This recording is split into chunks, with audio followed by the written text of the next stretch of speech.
নির্বাচনের আগে একটা রবিবার মানে জাঁকজমকপূর্ণ প্রচার, যাকে বলে কিনা একদম রবিবাসরীয় প্রচার।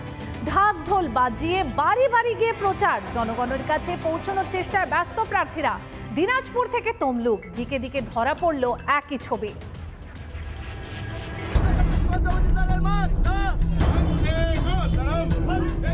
রবিবার মানেই টান টান প্রচার প্রার্থীদের। জনসাধারণের মন জয়ে ব্যস্ত প্রত্যেক দলেরই প্রার্থীরা। প্রার্থীর নাম ঘোষণার পরই রবিবার দেওয়াল-লিখনে নেমে পড়েন বীরভূমের বিজেপি প্রার্থীর সমর্থকেরা। আইপিএস দেবাশিসের ধরের নামে দুবরাজপুরের বিধানসভার বিভিন্ন এলাকায় চলে দেওয়াল-লিখন।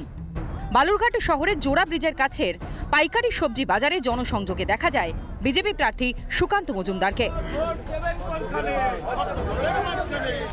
প্রধানমন্ত্রীর বিভিন্ন উন্নয়নমূলক কাজকে সামনে রেখে প্রচার চালান তিনি। কথা বলেন সাধারণ মানুষের সঙ্গে। একই সঙ্গে চায় পে চর্চাতেও অংশ নেন সুকান্ত। ব্যবসায়ীদের অনেক সমস্যা, যারা গ্রাম থেকে আসেন, কৃষিজীবী মানুষ, তারা এখানে তাদের সবজি খোলা আকাশের নিচে রাস্তার উপরে বিক্রি করেন। বহুদিন ধরে তারা মিউনিসিপ্যালিটির কাছে আবেদন জানাচ্ছেন যাতে কিছু একটা ব্যবস্থা করা হয়, কিন্তু ব্যবস্থা তো হয়নি। আজকে আমরা তাদের সাথে দেখা করলাম, তাদের সমস্যার কথা শুনলাম। রামলালাকে সঙ্গী করে রবিবারের সকালে নির্বাচনী প্রচার করেন বাঁকুড়া লোকসভা কেন্দ্রের বিজেপি প্রার্থী সুভাষ সরকার। গোবিন্দনগর বাসস্ট্যান্ডে যাত্রীদের সঙ্গে কথা বলেন তিনি। একই সঙ্গে রামলালার ছবিও তিনি তুলে দেন যাত্রীদের হাতে। স্ট্যান্ডে আসা মাত্রই সমস্ত মানুষেরা আগ বাড়িয়ে আমাদের কাছে আসছে, আর সেখানে আমাদের প্রধানমন্ত্রী নরেন্দ্র মোদী যে সমস্ত উন্নয়নের কাজ করেছেন সেগুলো তাদের কাছে রাখছি। বিষ্ণুপুর শহরের বোলতলা বুড়ো শিবের মন্দিরে পুজো দিয়ে প্রচারে নামেন বিষ্ণুপুর লোকসভা তৃণমূলের প্রার্থী সুজাতা মণ্ডল। কর্মীদের সঙ্গে নিয়ে বিষ্ণুপুরে বিস্তীর্ণ এলাকায় ঘোরেন তিনি।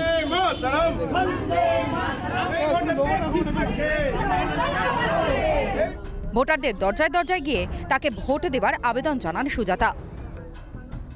নেতৃত্ব কর্মীদেরকে নিয়ে আমি বিভিন্ন ওয়ার্ডে আজকে ঘুরতে বেরিয়েছি এবং মানুষের সাথে আজ রবিবার বলে আজকে জনসংযোগটাও খুব ভালো হচ্ছে।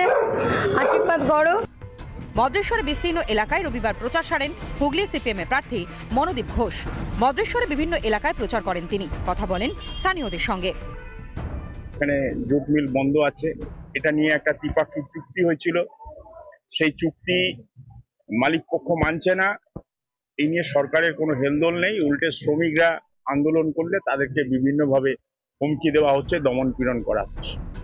চন্দ্রকোনার ক্ষীরপাই পুরসভা চত্বর থেকে প্রচার শুরু করেন আরামবাগের বিজেপি প্রার্থী অরূপ কান্তি দিগার। বাজনা বাজিয়ে দলীয় নেতৃত্বদের নিয়ে প্রচার করেন তিনি।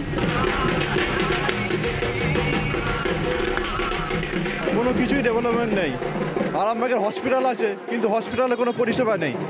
যে কলেজ হয়েছে, কলেজে যেটা থাকার দরকার কিছু নেই। এখান থেকে মানুষ বিদেশে চিকিৎসা করতে যাচ্ছে, বিদেশে মানে ভিন্ন রাজ্যে। তমলুকের শহীদ মাতঙ্গিনী ব্লকের কাকটিয়া এলাকা থেকে প্রচার শুরু করেন বিজেপি প্রার্থী অভিজিৎ গাঙ্গুলি। পরে আলিনান গ্রামে মাতঙ্গিনী হাজরার বাড়িতেও যান তিনি। রিপাবলিক বাংলা।